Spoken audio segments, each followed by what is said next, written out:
గుత్తి వంకాయ కూర తయారు చేసుకునే విధానం ఈరోజు చూద్దాం రండి. ముందుగా స్టవ్ వెలిగించుకుని ప్యాన్ పెట్టుకుని ప్యాన్ హీట్ అయిన తర్వాత వేరుశనగపప్పులు, జీలకర్ర, కొంచెం సోంపు, కొంచెం ధనియాలు, కొంచెం చెక్క, లవంగాయ, యాలుక్కాయ కూడా వేసుకుందాం. వీటన్నింటిని ఒక 5 మినిట్స్ మంచిగా దూరగా వేయించుకుందాం. ఇప్పుడు కొంచెం ఎండు కొబ్బరి, కొంచెం జీడిపప్పు, కొంచెం నువ్వులు కూడా వేసుకుని వేయించుకుందాం. ఇవన్నీ బాగా కలుపుకోవాలి. ముందుగా వేయించుకున్నవి చల్లారినవి ఇప్పుడు మిక్సీ పట్టుకుందాం.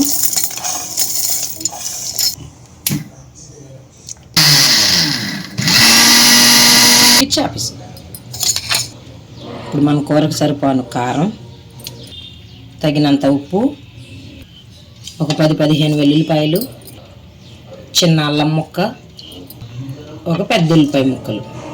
ఇప్పుడు ఈ వీటన్నిటిని కూడా కొంచెం వాటర్ వేసుకుని మిక్సీ పట్టుకుందాం.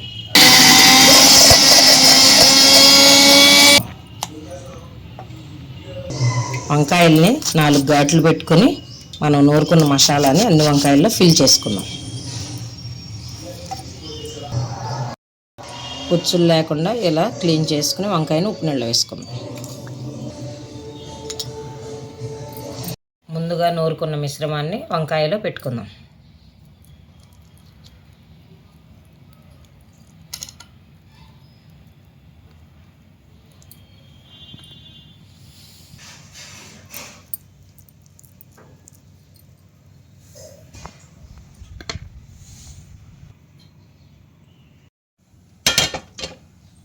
కళాయి వేడెక్కిన తర్వాత కొంచెం ఆయిల్ వేసుకుందాం.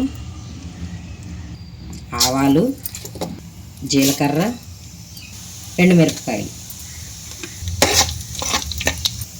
కరివేపాకు, పచ్చిమిర్చి అన్నీ వేసి బాగా కలుపుకోవాలి. పసుపు. ముందుగా స్టఫ్ చేసుకున్న వంకాయలని ఈ నూనెలో వేసుకుందాం.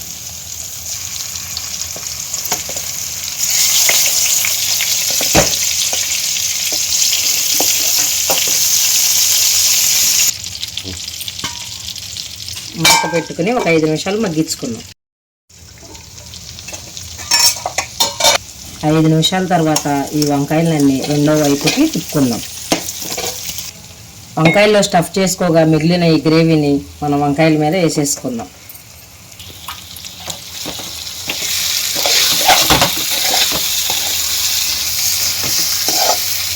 ఇదంతా ఆయిల్లో పచ్చివాసన పోయే వరకు వేయించుకుందాం. ఇప్పుడు మన మసాలా బాగా వేగింది. ఇంత గట్టిగా ఉండకూడదు, ఇలా ఉంటే ఆయిల్లో అతుక్కుపోతుంది. ఇప్పుడు మనం దీనికి సరిపోను కొంచెం వాటర్ వేసుకుందాం.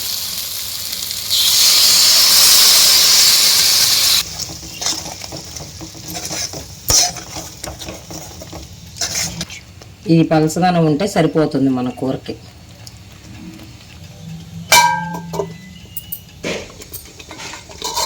మన కూర అయితే రెడీ అయింది. ఇప్పుడు కొత్తిమీర వేసుకొని చివరిగా స్టవ్ ఆఫ్ చేసుకుందాం.